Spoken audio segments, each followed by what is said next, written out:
কাল কিয়ামতের দিনটা বড় ভয়ঙ্কর হবে, এত ভয়ঙ্কর বন্ধু। আমার নবী বলেছেন উলঙ্গ অবস্থায় মানুষগুলো হাসুরের ময়দানে একত্রিত হবে রে। ও বন্ধু, প্রত্যেকের কবর থেকে ওই হাসুরের ময়দানটা কমপক্ষে 50,000 বছরের রাস্তা হবে রে বন্ধু। এই জন্য নবী যখন মেরাজের রজনীতে বোরাক দেখেছিল, আমার নবীকে আল্লাহ দাওয়াত দিয়েছে, বোরাক দেখে আমার নবী এত ক্রন্দন করেছিল, মনে হয়েছিল যেন আমার নবীর চক্ষু মুবারক দুইটা ঝর্ণা হয়ে গেছে।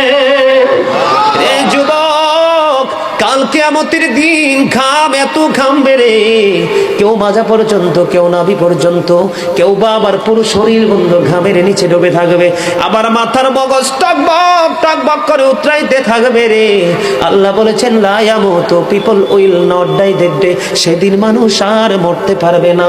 আল্লাহ বলেছেন ফিহা ওয়ালা ইয়াহইয়া, people will not be able to live that day, মানুষ সেদিন বাঁচতেও পারবে না। আমার আল্লাহ বলেছেন অমাহুম আনহা বিগাইবিন, people will not be able to escape that day, সেদিন মানুষ সেখান থেকে পালিয়ে যেতেও পারবো না রে।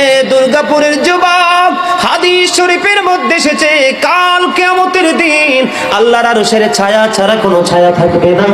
ওই কাল কিয়ামতের দিন এই দুর্গাপুরের যুবকগুলো চাইয়া দেখেন চাতক পাখির মতো বসে আছে। আমার কাছে এত সুন্দর লাগে রে যুবক, আমার হৃদয়টা ঠান্ডা হয়ে গেছে, কলিজা ছুঁয়ে গেছে তোমাদের উপস্থিতি এবং মনোযোগ।